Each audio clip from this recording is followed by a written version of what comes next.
بسم اللہ الرحمن الرحیم۔ میری پچھلی ویڈیو گزری ہے حضرت ابو سفیان رضی اللہ تعالیٰ عنہ کے سوال و جواب پر۔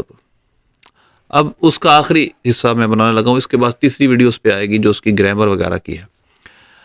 اب ذرا غور کیجیے، الفاظ دیکھیے۔ قال ابو سفیان فلما قال ما قال، حضرت ابو سفیان فرماتے ہیں جو اس نے کہا جب وہ کہہ چکا، افارغ من قراءۃ الکتاب، اور نبی پاک صلی اللہ علیہ وسلم کا خط مبارک پڑھنے سے وہ فارغ ہو گیا، کثر عنده الصخب، وہاں بہت شور ہوا، وارتفعت الاصوات، آوازیں بلند ہوئیں، اخرجنا، ہمیں نکال دیا گیا، فقلت لاصحابی حین اخرجنا، اور جب ہمیں نکال دیا گیا میں نے اپنے اصحاب سے کہا، لقد امر عمرو ابن ابی کبشہ، اس نے نبی پاک صلی اللہ علیہ وسلم کو کہا تھا کہ معاملہ بہت عظیم ہو گیا، کیوں؟ انہ یخاف ملک بنی اصفر، کہ ان سے تو بنی الاصفر یعنی سفید فام کا بادشاہ بھی ڈرتا ہے، وما زلت موقنا انہ سیظہر، اور میں یقین میں رہا کہ نبی پاک صلی اللہ علیہ وسلم ان قریب غالب آئیں گے، حتی ادخل اللہ علیہ الاسلام، یہاں تک کہ اللہ نے میرے دل میں ہی اسلام کو داخل کر دیا۔ وکان ابن ناطور صاحب ایلیا، ابن ناطور جو کہ ایلیا کا گورنر تھا، ہرقلا سقفا علی نصارى الشام، اور ہرقل بادشاہ نے اس کو شام کے عیسائیوں کا بڑا بنایا ہوا تھا۔ یحدث ان ہرقل حین قادم ایلیا اصبح یوما خبیث النفس، وہ بیان کرتا ہے کہ ہرقل ایک دن ایلیا آیا، اس نے صبح اٹھا، وہ کہیں رات سویا وہاں پر، تو اس نے صبح جو کی بڑا پریشان حال تھا، فقال بعد بطارقته، اس کے بعد درباری نے کہا، قد استنکرنا حیتک، آج تمہاری حالت بدلی ہوئی ہے۔ قال ابن ناطور کہتے ہیں وکان ہرقل حزان، اور ابن ناطور کہتے ہیں کہ ہرقل بادشاہ جو تھا یہ حزا بھی تھا، نجومی بھی تھا، ینظر فی النجوم، ستارے دیکھا کرتا تھا۔ فقال لهم حين سألوه انی رأیت اللیلۃ حین نظرت فی النجوم مالک الخطان قد ظہر، اس نے ان سے کہا جب انہوں نے سوال کیا کہ یہ حالت کیوں بدلی ہوئی، انہوں نے کہا کہ میں نے آج کی رات ستاروں کو دیکھا تو میں نے دیکھا کہ ختنے کرنے والوں کا بادشاہ ظاہر ہو چکا۔ ہرقل بادشاہ کہنے لگا، فمن یختتن من هذه الامہ، اس امت میں سے کون ختنے کرتا ہے؟ قالوا لیس یختتن الا اليہود، انہوں نے کہا یہود کے علاوہ کوئی ختنے نہیں کرتا۔ فلا یہمنک شانہم، ان کی تم پرواہ نہ کرو۔ وَاکْتُبْ إِلَى مَدَائِنَ مُلْکِکَ، اپنے ملک کے جو شہروں میں لکھ دو، فَيَقْتُلُ مَنْ فِيهِ مِنَ الْيَهُودِ، جو بھی یہودی وہاں ہو سب کو قتل کر دیا جائے، وہ سب کو قتل کر دیں۔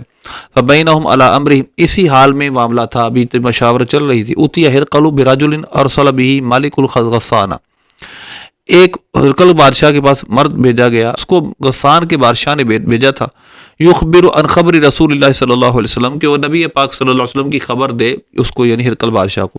فلما استخبرہ ہرقل، جب ہرقل نے اس کی خبر کو دریافت کیا تو کہا جاؤ دیکھو، مختتن ہوا املا، کیا وہ ختنہ شدہ ہے کہ نہیں؟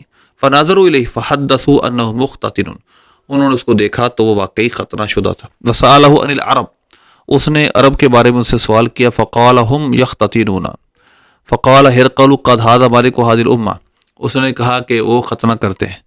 تو ہرقل نے کہا یہی اس امت کا بادشاہ ہے، اس امت کا وہ بادشاہ ہے، یعنی یہ جو ختنہ کرنے والے ہیں عربی، ان کا بادشاہ۔ قد ظہر، قال ہرقل ھذا مالک ھذہ الامۃ قد ظہر، یہ ہی ہے، یعنی جو جن کا تذکرہ ہو رہا ہے عرب شریف میں، یہی اس امت کا بادشاہ ہے جو ظاہر ہو چکا ہے۔ ثم كتب ہرقل الى صاحب له برومیہ، پھر اس نے اپنا ایک دوست تھا جو رومیہ رہتا تھا، اس کو خط لکھا۔ وکان نذیرہ فی العلم، اور وہ ہرقل بادشاہ کے علم میں نذیر تھا، ہم پلہ تھا۔ وصار ہرقل الی حمص فلم یرم حمص حتی اتاہ کتاب من صاحبہ، ہرقل پھر حمص چلا گیا، حمص شہر چلا گیا، اور وہ حمص نہیں پہنچا تھا یہاں تک کہ اس کے پاس اس کے دوست کا خط آ گیا۔ یوافق رأی ہرقل علی خروج النبی صلی اللہ علیہ وسلم وانہ نبی، اور اس کی بھی رائے وہی تھی جو ہرقل بادشاہ کی تھی، اور اس نے کہا واقعی وہ نبی ہیں۔ فاذن ہرقل لعظماء الروم فی تذکرۃ، اس نے ایک تذکرہ میں، یعنی حمص کے ایک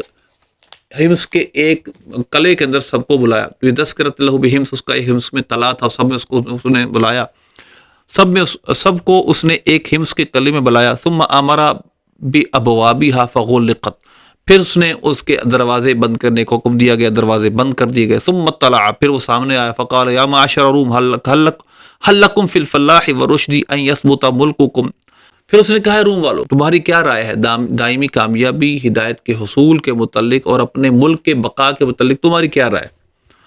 تو ظاہر ہے فتابعوا هذا النبی، اگر یہ ہے فتبایعوا هذا النبی، اس نبی کی پھر بیعت کر لو اگر یہ چاہتے ہو.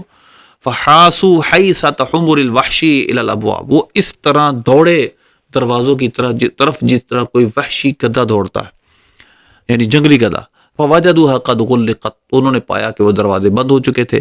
فلما رأى هرقل نفرتهم وآیس من الایمان، جب ہرقل بادشاہ نے ان کی نفرت کو دیکھا اور ان کا وہ ایمان سے مایوس ہو گیا ان کے، قال ردوهم علی، اس نے کہا ان کو میری طرف بلاؤ. وقال انی قلت مقالتی آنفا اختبر بها شدتکم علی دینکم، اس نے کہا میں نے یہ کلمہ تمہیں ابھی جو کلمہ کہا ہے اپنی بات کہی ہے تمہیں کہ اس نبی کی اتباع کر لو، یہ صرف تمہارے دین پر شدت کیا ہے تمہاری، اس کو آزمانے کے لیے تھا. اس کے بعد کہنے لگا فقد رأیت، اس نے اس کے بعد کہا فقد رأیت، میں دیکھ چکا. فسجدوا له ورضوا عنه، اس نے معاذ اللہ پھر ان سب نے ہرقل بادشاہ کو سجدہ کیا اور وہ اس سے راضی ہو گئے. فکان ذلک آخر شأن ہرقل، یہ ہرقل بادشاہ کا آخری معاملہ تھا، یعنی اس کے بعد اس نے اسلام قبول نہیں کیا، کلمہ نہیں پڑھا. رواہ صالح بن کیسان و یونس و معمر عن الزہری، اس کو صالح بن کیسان نے بھی، یونس نے بھی اور معمر نے بھی زہری سے روایت کیا ہے، یعنی زہری تک اس کی متابعت امام بخاری کے پاس موجود ہے. انشاءاللہ اس کی جو آخری باب کی میں اس کی تشریح کریں گے انشاءاللہ وہ اگلے ہم ویڈیو پہ کریں گے.